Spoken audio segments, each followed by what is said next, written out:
Ever had someone look straight through you, not at you, like you were just an obstacle on their Pinterest board, a speed bump between them and whatever shiny thing they wanted next?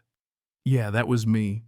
To Vivian Clark, the self-anointed queen of Pine Fall Shores, the kind of HOA president who measures lawn height like she's doing forensic science, the kind who smiles with her teeth but not her eyes. You know what I mean. To her, my grandfather's half acre with the leaning pine and the beat-up cedar cabin wasn't a home. It was the missing link. Her words in a glossy scheme called Blue Heron Villas. A string of glass and steel vacation rentals for people who'd never once scraped sap off their jeans, and the linchpin.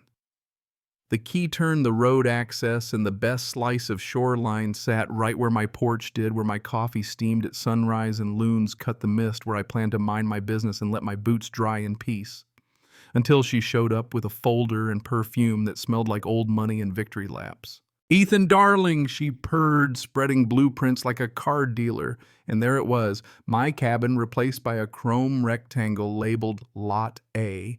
We're prepared to make a generous above-market offer so the community can move forward, which translated from HOA to English means take 60 cents on the dollar and be grateful. I told her no, politely, firmly, the way my granddad taught me, and I watched the temperature drop in her gaze, the smile snap off like a light switch. "I think you'll reconsider," she said, voice all ice and edges. "We have ways to encourage cooperation," which is cute code for what came next. 48 hours later, violation, improper exterior storage of recreational equipment. The equipment being my granddad's aluminum canoe that sat on two sawhorses so long the grass knows its shape. $50 fine, paid it, moved the canoe. Thought we were done. Next week, non-conforming landscape element, which turned out to be a neat stack of firewood, apparently illegal unless housed in an HOA-approved taupe coffin that cost $200.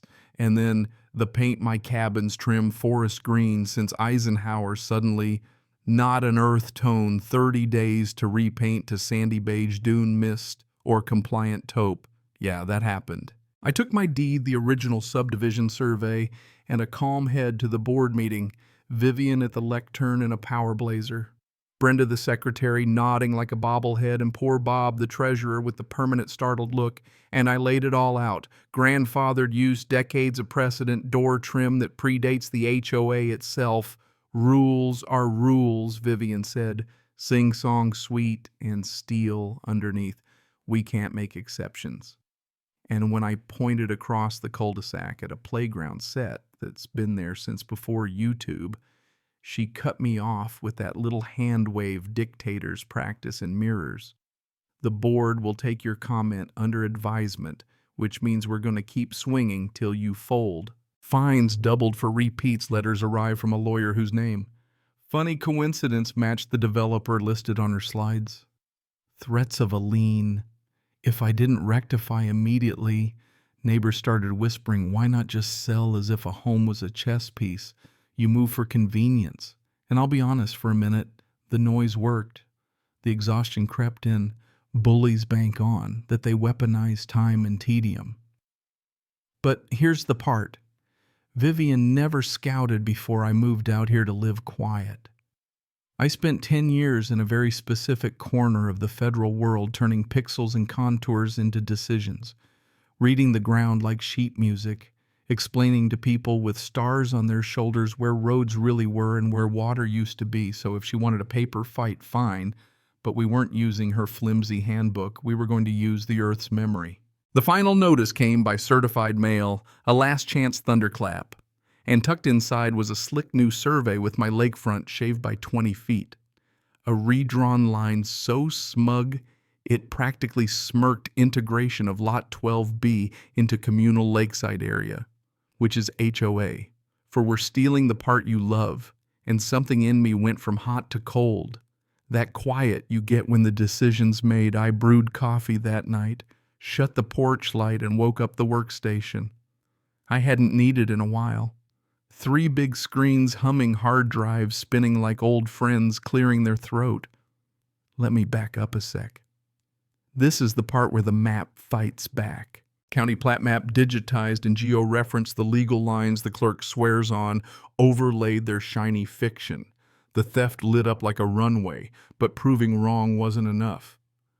I wanted to prove why in a way that would salt the earth under the scam. So I went hunting. USGS historical aerials, black and white photos from the 40s and 50s, then the 70s, then now layered like tree rings. And there, it was a thread of silver cutting the common land and kissing my boundary. Sparrow Creek, tiny season. Thin, the old inlet that disappeared when the state carved a highway and shoved the water through a culvert on film. It fades on the ground. It's a shallow swale you'd miss if you weren't looking. But in property law, in the old books, water writes in ink that doesn't fade. I chased that ghost through the county's basement where paper smells like time clerks. Name is Doris, spectacles halfway down her nose. People don't ask for these anymore, she said as she slid me a ledger from the 1930s with pages. The color of weak tea computers. Are nice, I told her. They just forget things faster. And that afternoon I met Theodore Finch on paper, the original surveyor, meticulous as a surgeon, his cursive looping like a river. And in his field notes for my lot he drew a tiny creek and wrote, Lot 12B abuts. Sparrow Creek Riparian writes per state code, 12.4, my heart did that quiet hammer because riparian rights attached to the land, like a shadow not granted by an HOA, not revocable by a smile, not erased by a culvert. I drove home with copies dug into the state code from that era. Yeah, I'm that kind of stubborn, and the more I read, the bigger I smiled, because Sparrow Creek had been the only true inlet on our side of the lake for half a mile back then, which meant the easement of flowage was broad. No development could impede the historic path, even if the water had long since gone underground. That swale, that ghost line, legally carved out a 20-foot non-developable ribbon right through the heart of Vivian's brochure, and the punchline, the part that made me laugh alone in my office at 2 a.m., is how obscure it was. The kind of note a modern title search breezes past. The kind of detail you only find if you still listen to men who wrote with fountain pens. I didn't want a courtroom whisper war. Vivian had gone public with her humiliation theater, so justice needed an audience, and the annual HOA meeting, the one with stale cookies and the yearly promise of drama, was 3 weeks out. So I built a briefing like I used to clean slides, crisp overlays, no fluff. Slide 1, county plat, the law on a page. Slide 2, their red line encroachment glowing like a bruise. Slide 3, historical aerials, Sparrow Creek appearing like a Polaroid. Slide 4, Finch's hand magnified. Slide 5, the code, dry but devastating. Slide 6, the easement band, a no-build sash draped across Blue Heron's shiny renderings, and I printed packets, 15 of them. Heavy paper, top left staple, the kind of thing people can hold and feel truth in their hands. I also looked for a witness whose memory wasn't pixelated. I found Mr. Alvarez pruning roses behind a blue bungalow by the bend. A man who's lived here longer than any board combined. Eyes kind shirt, pockets full of twine. Sparrow Creek, he said, chuckling. Used to catch crawdads there with my brother, till the state poured that road and the creek went shy, and he traced the old path with his cane, right where my laser pointer would go later. You want to tell that story in public if it comes up? I asked, and he smiled, the slow finally of a patient man. Son, I thought you'd never ask. Vivian mistook my silence for surrender. The violation letters paused, and the wine and cheese salons began her living room full of charcuterie and buzzwords, painting me as the hermit, holding everyone's property value, hostage progress and prestige, and bringing Pine Fall Shores into the future. And the glossy postcard for the annual meeting arrived with her photo above a flower bed, like she personally invented petunias. The agenda stacked enforcement wins budget with a suspiciously large surveying line and final vote on Blue Heron villas. And in the blandest email I've ever written, I asked to be added for a 10-minute presentation on historical deed records relevant to current proposals, which of course got slotted in right after her moment of triumph. The clubhouse buzzed that night, front rows packed with loyalists, middle rows hoping for donuts and gossip, back row grumblers. My new ally. Mr. Alvarez among them, along with a retired Air Force colonel named Whitaker. I'd nodded to over the years, and Vivian basked gavel-tapping Bob, stumbling through numbers, Brenda stacking forms, and then her lights dimmed and the screen filled with renderings, couples laughing on balconies, sunsets. You couldn't buy if you tried dollar signs hidden between the pixels, and people nodded because it's easy to nod at pretty. And when she called my home the underutilized parcel, never my name, never my story, something low in me settled even more. Now the vote, she said, riding the applause like a wave, then checking the agenda and a quick presentation from Mr. Ethan Miles about historical records. That little eye roll on historical, like facts, were quaint, and she handed me the mic with a smile that said 10 minutes or else. So I thanked her sincerely, which rattled her, and I clicked slide 1. This is the county plat, the legal truth we all live under. And then slide 2 with the red theft sitting on top, like a bad tattoo.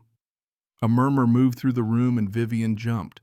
That's a certified survey from a licensed professional, which is accurate, just not the same as honest. From a subcontractor working for Blue Heron Holdings, I said, not looking at her, because you never stare at a storm, you just keep sailing. And I showed the aerials black and white to color, decade by decade, tracing Sparrow Creek, where her villas wanted to sit. Some of you will remember, I said, and Mr. Alvarez nodded in the back like a metronome. Let me back up a sec. And I brought up Finch's notebook. The old ink filling the screen, riparian rights per State Code 12.4. Read slowly. No drama needed when the truth has weight. And before Vivian could reload, she grabbed my arm. Actually grabbed me, nails sharp through fabric. This is nonsense, she hissed, yanking hard enough to rip the shoulder seam on my old field jacket, the thread popping like a quiet firecracker. The tear exposed the small round tattoo I'd forgotten I was even wearing under the years. A simple globe split by a compass rose, nothing flashy, nothing that needed explaining unless you knew. And from the back, Colonel Whitaker said it before I could, a half whisper, full of recognition, NGA, and the room inhaled. Because even if you don't know the letters, you hear the weight in a veteran's voice. And in that second, the floor shifted, not because I was special, but because her entire pitch relied on me being ordinary. And a bully's worst moment is when they realize they've picked the wrong quiet. I freed my arm gently, like you do when a child throws a fit, and turned back to the screen State Code slide easement band like a sash across her project. No development can impede the historic waterway, even when dry, and someone up front said, what everybody was thinking, you lied to us. And then the questions turned sharp, and Vivian tried to surf them with progress and misinterpretation, but that spell was broken. And when I clicked once more, the corporate registry for Blue Heron filled the screen. Officer list, 2 names, the developer, of course, and 1 Thomas Clark, Vivian's husband. And the room went from hurt to furious so fast you could feel the temperature change. It's a private profit play disguised as community uplift, I said. Steady, no, gloating. Our dues paid for fraudulent surveys and legal threats to grease a deal for her family, and it didn't need my voice anymore. The crowd took it. The chant started, resign, resign. Bob edged toward the exit like a cat in a thunderstorm. Brenda stared at her hands like answers might be written there. And Vivian, who built a throne out of fear, watched it collapse in 3 minutes of daylight she never planned for. I handed a packet to Colonel Whitaker, chain of custody, call me old-fashioned. Another to Mr. Alvarez, living memory matters. And I sat down, heart calm, hands steady, and the vote that was supposed to crown her went the other way. Emergency motion, new board pending audit. Vivian, bolting through a side door with cameras on phones chasing her. And Blue Heron Villas died, not with a lawsuit, not with a headline, but with a line on a map that had been waiting 90 years to speak. The next month was the part no brochure covers a forensic audit that read like a crime novel without the romance kickbacks tucked into landscaping contracts, consulting, that looked a whole lot like shopping dues, redirected into that surveying sinkhole, and the county took the file because even the patient finally say enough. And Vivian and Thomas listed their house faster than you can say we were just trying to help, while the rest of us elected a board with actual eyes and ears. Mr. Alvarez said yes to president only after 3 neighbors promised to mow the clubhouse lawn for free, which frankly is the most Pinefall thing I've ever heard. They expunged every fine, wrote me a check for the coffin box I never bought, and the paint I never opened, and passed a resolution acknowledging the easement. The way you nod at an old tree when you realize it's been holding the hill up longer than you've been alive. And one night we pulled the vote yes sign out of the ground by the lake and fed it to a fire that smelled like pine and relief.